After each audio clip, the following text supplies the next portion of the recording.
The history of the 1st Division, the Big Red One, begins as far back as the Revolutionary War, when its Battery D of the 5th Field Artillery served under Captain Alexander Hamilton. This battery has the longest record of continuous service of any unit in the United States Army. Its history runs parallel to the history of America. The Fighting First was organized as a division in World War I, when it scored the first American victory of the war at Cantigny. In the great battles of Soissons, Saint-Michel, and the Meuse-Argonne, it helped smash the German army and end the war. During World War II, the 1st Division, true to its name, was in the first waves of the invasions of North Africa, Sicily, and Normandy. It smashed across France and Belgium in bloody fighting, was the first to enter Germany, and helped stop the Nazis in the Battle of the Bulge, in the drive to the final victory in Europe. 20 years later, when communist aggression in South Vietnam threatened the peace of Southeast Asia, the first full U.S. Army division sent to meet the challenge was the Big Red One. The Vietnam engagement was to be the longest and in some ways the most arduous of the wars fought by the 1st Division. But as always, the division lived up to its great heritage of valor and success in battle.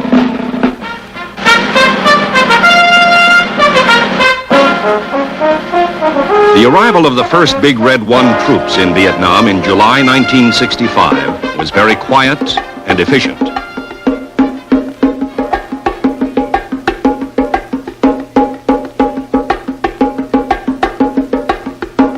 They were moved swiftly off the beach at Cam Ranh Bay and sent to various base camps in the Saigon area. The first task was housekeeping and setting up defense perimeters.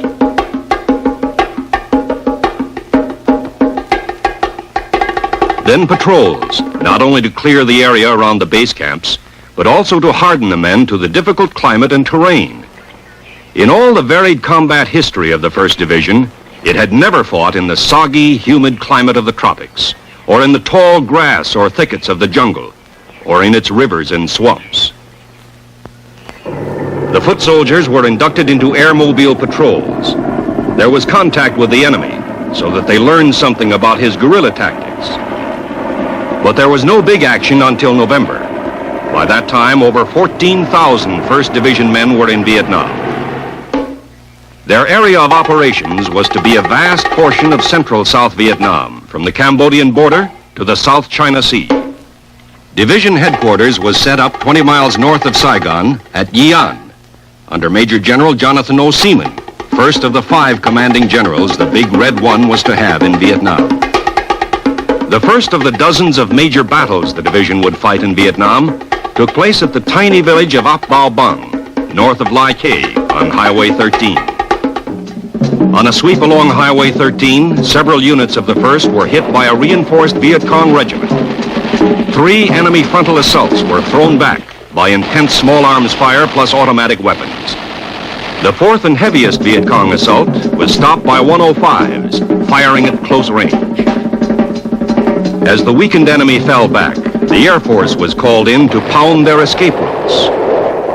In its first engagement in jungle warfare, the men of the Big Red One fought like veterans. There were casualties, but the Viet Cong left 198 dead on the battlefield. It was more than just a victory for the tired infantrymen. It was proof they could defeat a hard-fighting enemy on his own terrain. A few days later, on November 20th, another road convoy turned the tables on a would-be Viet Cong ambush near Trung Loy. The convoy immediately set up a defense perimeter and returned fire. When a gunship drove the enemy from cover, heavy ground fire, especially by the mortar platoon, smashed the trap. The victory at Trung Loy was followed early in December by the biggest and most successful battle of the year. This was Ap Nha Ma, northwest of 3rd Brigade headquarters at Lai Khe. A task force was searching the countryside, eliminating Viet Cong bases, blowing up bunkers and underground factories. When they ran head-on into a fortified base camp defended by 4 battalions of the enemy. A violent firefight broke out immediately. A radio call for fire support brought in deadly concentrations of howitzer fire and repeated tactical airstrikes. After 2 hours of fierce fighting, an infantry assault finally routed the enemy. The Big Red One had its losses, but medevac ambulance helicopters saved many lives by flying in to remove the wounded even as the fighting went on. Patrols grew larger and longer as the division increased its pressure on the elusive enemy. Even so, there was time for mercy missions to the South Vietnamese. Civic action, medical supplies, skilled help, and friendliness to villagers and their children. The beginning of 1966 saw an upsurge of activity by the battle-hardened 1st Division, with armor playing an increasing role in campaigns like Operation Crimp and Rolling Stone, and fierce engagements like those at Tan Binh and Lo Cai, where 1st Division soldiers proved at devastating cost to the enemy that they were masters of the jungle ambush. It was at Lo Cai that the division won its first Medal of Honor in Vietnam in the person of 1st Lieutenant Robert J. Hibbs, whose 15-man patrol chopped up 2 Viet Cong companies. Lieutenant Hibbs was killed when he attacked an enemy machine gun to cover the rescue of one of his wounded soldiers. Under a new commanding general, Major General William E. Depew, who took command in March, the Big Red One lashed out at the enemy in ground drives and air assaults by helicopter. The campaigns were continuous as task forces struck hard throughout the spring, summer, and fall of 1966 in the humid jungle, on dusty roads,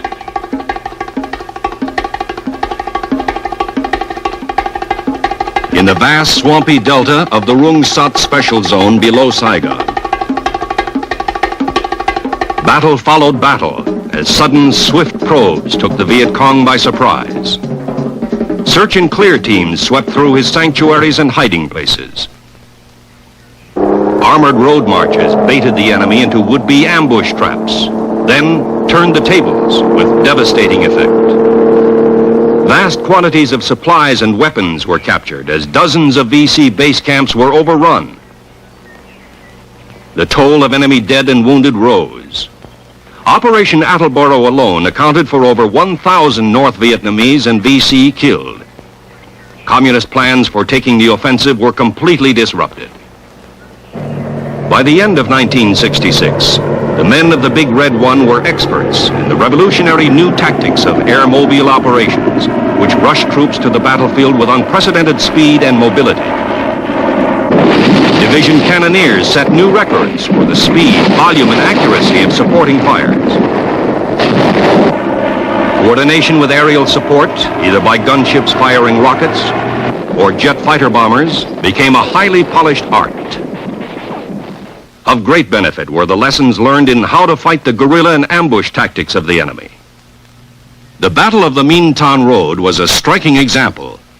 After very careful planning, a powerful armored column from the 1st Brigade was sent on a road reconnaissance in order to lure the 272nd Regiment of the crack Viet Cong 9th Division into battle. As expected, the Viet Cong tried to ambush the column.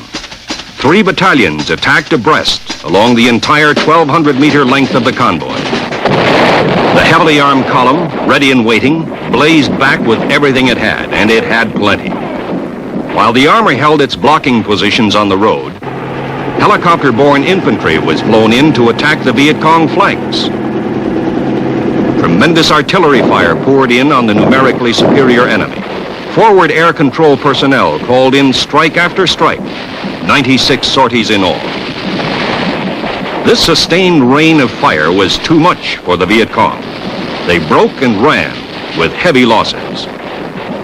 The Battle of the Minh Thanh Road was a superb example of the combined use of armor and infantry to destroy an enemy ambush. Armor serving as a fixing force to hold the enemy in battle, while infantry battalions maneuvered to hit his rear and flanks. The continuous campaigning of 1966 had familiarized the 1st Division with most of its vast area of operations, kept its lines of communication open, and disrupted enemy efforts to take the initiative. Now the division was to strike directly into Viet Cong sanctuaries. The target was the Iron Triangle, the vast jungle area which was the enemy's foremost operational base for attacks on Saigon. In January 1967, Operation Cedar Falls was launched. 5 infantry battalions, plus 2 more from the 173rd Airborne Brigade, were airlifted to blocking positions to encircle the objective. Armor closed in to seal off escape routes. The main attack force struck deep inside the enemy-held jungle, so thick in places the Hueys couldn't land, and the men had to descend via rope ladder. They pushed through heavy jungle, thickets and vines, waded through streams, searching for the enemy in village hideouts and underground bunkers. There was resistance as the Viet Cong sought to hold up the advance, but they invariably got the worst of it. 30 artillery batteries laid in devastating fires. Engineer bulldozers moved in to level broad stretches of jungle to deny the VC a future hiding place. One of the most significant results of Cedar Falls was the large number of Viet Cong, 576, who surrendered under the Chu Hoi, or Open Arms Program, which encouraged enemy soldiers to join the government side. With the Iron Triangle made untenable for a while, the Big Red One turned its attention to another Viet Cong stronghold, War Zone C. It was suspected that insurgent headquarters was located north of the city of Tay Ninh. Led by a new commanding general, Major General John H. Hay, who assumed command early in February, the division undertook painstaking preparations for Operation Junction City. Junction City was larger than Cedar Falls and lasted much longer, from February through April. Units from all 3 brigades participated. They were reinforced by troops from other U.S. divisions and separate brigades, plus Rangers from ARVN, the Army of the Republic of South Vietnam. Altogether, 30,000 Allied troops went in to clear out War Zone C. Despite this large force, there were many engagements in which units of the 1st Division were outnumbered. Aggressive patrols lured the enemy into attacking. When contact was established, help was called in. Additional troops rushed in by air, moving with stunning speed to reinforce the embattled defenders. Supporting fires from the ground and from the air blasted the attackers. Helicopters again proved their versatility in many ways, as air artillery, as troop carriers deploying large forces at distances and speeds that constantly took the enemy by surprise, as aerial ambulances rushing the wounded from battlefield to hospital, sometimes in minutes, as supply ships delivering vital cargo right into the hands of soldiers on the battlefield, artillery and ammo, so that the Viet Cong, no matter how far away, was never safe from the destructive fire of the big guns. The result of Operation Junction City was the heaviest loss yet sustained by the enemy. Over 1,800 dead, and the veteran 9th Viet Cong Division completely shattered. The Big Red One, hardly pausing, pressed on with more campaigns through the rest of the spring and summer. In Operations Manhattan and Billings, task forces probed into enemy strongholds in the Michelin Trapezoid area and War Zone D. Meanwhile, a different kind of campaign, continuous since its inception in 1966, was operating throughout the entire 1st Division area. This was the Revolutionary Development Program, carried out jointly by Americans and Vietnamese to win the confidence and goodwill of the Vietnamese people, especially in villages suspected of harboring Viet Cong. The procedure was for a task force to move in unexpectedly and seal off the village. Soldiers swiftly established security by checking for mines and booby traps. Psychological warfare specialists with signs and posters explained their mission. The village was thoroughly searched for evidence of Viet Cong activity and suspects taken into custody. Then supplies were brought in and the villagers were fed and clothed. MedCap, medical missions, were a vital part of the pacification program, bringing badly needed treatment for a variety of ailments. While the Big Red One carried out its missions of peace and war, it also conducted an immense training program. Many of its veteran soldiers and battle leaders had gone home through the Army's yearly rotation program. Yet, thanks chiefly to mobile training teams of combat experienced personnel, the 20,000 men of the division were at a peak of professionalism when the first began Operation Shenandoah II, one of its fiercest campaigns, and to many veterans, the most outstanding in the division's 5 years in Vietnam. Shenandoah II was a series of violent battles at far-flung points on both sides of Highway 13, from Lai Khe north to the area around Loc Ninh, near the Cambodian border. From September into November, the fighting raged through jungles, across rubber plantations, through wooded areas, tall grass, and streams. It was often toe-to-toe slugging with the enemy. Night fighting was common, as North Vietnamese and Viet Cong troops attempted futile assaults on the American NDP's night defensive positions. The Big Red One had the advantage of highly mobile armored support and heavy firepower always on call, and fought alongside the South Vietnamese Army units. The result was inevitable, a smashing series of victories that destroyed numerous enemy bases and fortifications and left over 1,000 of his troops dead. The rest retreated to their sanctuaries again, leaving Highway 13 secure. Of the 8 major battles that made the Shenandoah campaign so memorable, one of the most remarkable was the battle for the airstrip at the town of Loc Ninh. ARVN and Special Forces soldiers came in by air assault to drive out the Viet Cong, who held a small sector of the town. They routed the enemy from bunkers and houses in fierce attacks. The insurgents counterattacked time and again, but were thrown back each time. The fighting raged for days as both sides brought in more forces.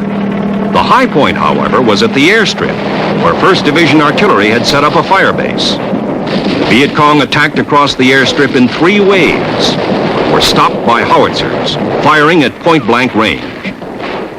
There were many heroes in Operation Shenandoah II. It was a fitting tribute that it was the President of the United States who presented the awards for valor in battle.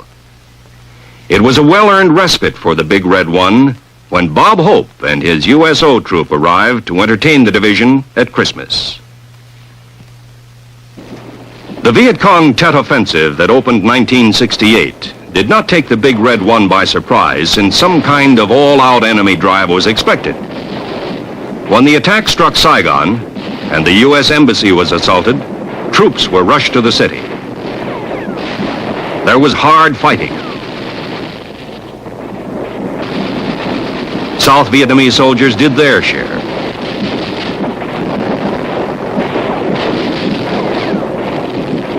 There were casualties and destruction, but the inevitable result was annihilation of the insurgent force. In March, the division resumed its strong offensive tempo under a new leader, Major General Keith L. Ware, famous as a Congressional Medal of Honor winner in World War II. General Ware launched 2 massive campaigns in areas to the north of Saigon and northwest in the Iron Triangle. The first was Operation Wit Can, translated as Resolve to Win. The second was Operation Tong Tong, which meant certain victory. The objective of these aggressive campaigns was to smash the enemy's war potential on a vast scale, kill his troops, destroy his base camps and supply dumps, interdict his supply trails and his routes for infiltration, and retreat. The result was a stunning success. Vast quantities of arms and materiel were found in weapons caches or were seized from the enemy, who lost over 2,000 killed. General Ware also initiated Operation Giant Swamp, in which a new tactical concept was applied to the Rome plow, a standard tractor with a special cutting edge for jungle clearing. Hitherto, the Rome plow had been used with great effectiveness to clear large jungle areas used as enemy sanctuaries. In Giant Swath, land-clearing teams used the plow to slice a network of wide trails through 11,000 acres of jungle. Instead of trying to clear the whole vast area, they divided it into many small subdivisions.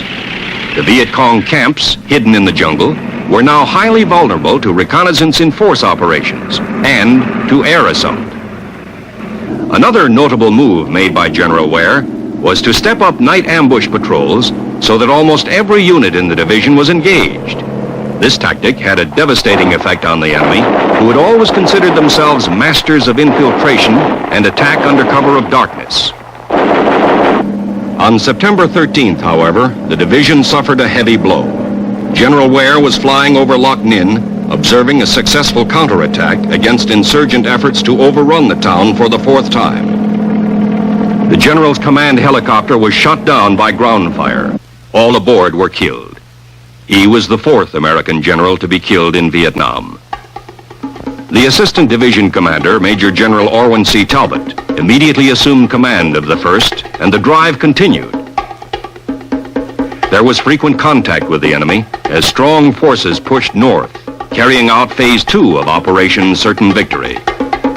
Viet Cong resistance was strong, and there was hard fighting as 1st Divisioners conducted several spoiling actions, destroying enemy camps and heavily built bunkers with intense fires supported by artillery.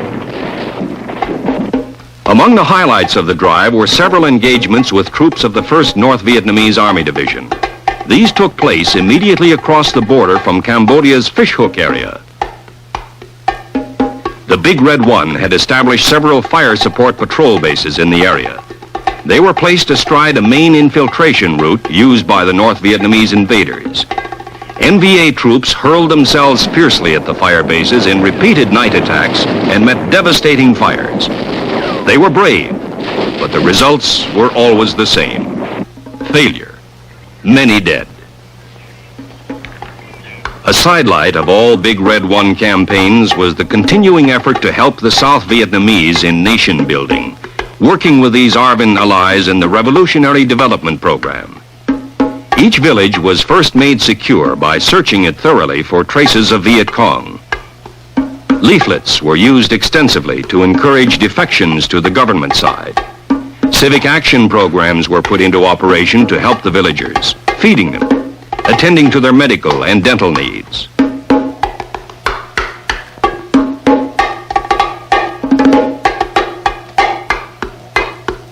Animals as well as humans were carefully ministered to with the hope that the South Vietnamese could help themselves to attain economic self-sufficiency and to strengthen grassroots government. In 1969, the division continued its tremendous sweeps to keep the enemy off balance. Sometimes it struck from the skies in air-mobile assaults. Sometimes on the ground in a fluid shift of tactics. Armor played a powerful supporting role in these drives to cripple the communist winter-spring offensive. Powerful reconnaissance in force operations struck again and again into the Iron Triangle, the Michelin Trapezoid, War Zone C, and War Zone D. Battles by night alternated with fighting by day as Viet Cong and North Vietnamese soldiers resisted desperately. Highly trained scout dogs sniffed out the enemy while spotter planes sought him from the air. Enemy dead littered the battlefields. Captured weapons, like this communist-made AK-47 rifle, were plentiful. It wasn't easy.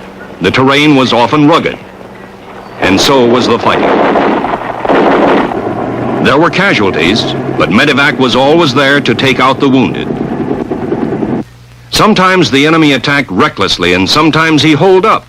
Then he had to be blown out, or foot soldiers had to go in after them. These volunteers were known as tunnel rats, and no fighting men were more admired for their courage and nerve. Sometimes enemy contact was light, and there was more monotony than action.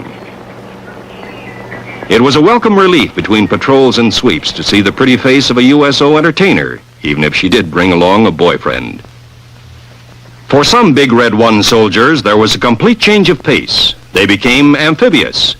In June of '69, the division began to use small fiberglass boats to patrol the river approaches to Saigon. Working in conjunction with Navy patrol craft and shore-based infantry patrols, these ski boats drastically cut down Viet Cong infiltration by water. Elsewhere, the great fighting machine of the 1st Division continued its relentless pursuit of the enemy under its 5th and last commanding general in Vietnam. He was Major General A.E. Malloy. Deploying its vast power with professional precision. Going into battle with the high morale traditional with the Big Red One. Its fighting men struck smashing blows against Viet Cong forces concentrating north of Saigon for an autumn offensive. For the defeated enemy, it was one more bitter lesson in the futility of challenging the 1st Division's enormous battle power and its irresistible will to win. The war in Vietnam was winding down for the Big Red One. Early in 1970, it made its last sweep. Orders had come in to stand down, to prepare for redeployment. Men and vehicles were withdrawn from the field. Much of its equipment and facilities were turned over to ARVN forces. The U.S. Army's program of Vietnamization, under which the South Vietnamese Army increasingly shouldered the burden of combat operations, was proving a success. Large contingents of American troops had already gone home. Now, it was the turn of the Big Red One. Early in April, the division left the last of its bases and returned to Fort Riley, Kansas, almost 5 years after it had gone to Vietnam. April 15th, 1970 was another milestone in the long, proud history of the 1st Division. In a colorful, heart-stirring ceremony, watched by many thousands, families, relatives, friends, and dignitaries, including the Secretary of Defense, Melvin R. Laird, the 1st Infantry Division was renamed the 1st Infantry Division, mechanized. It had a new commanding general, Major General Robert R. Linville, and it had new troops. Its ranks were filled with the men from another famous fighting outfit, the 24th Infantry Division, which was deactivated. Under its new designation of mechanized, the 1st Division was augmented with additional armor, reflecting the vast increase in firepower and mobility of the modern U.S. Army Infantry Division. The 1st had a new mission, too, to support our commitment to NATO in defense of the free world. New faces, new strength, a new mission, but all of it steeped in a time-honored, hallowed tradition of service to country. And now, after almost 2 centuries of valorous battle deeds, the 1st Division looks ahead, confident that it will carry out its future tasks in the spirit of its motto: no mission too difficult, no sacrifice too great. Duty first.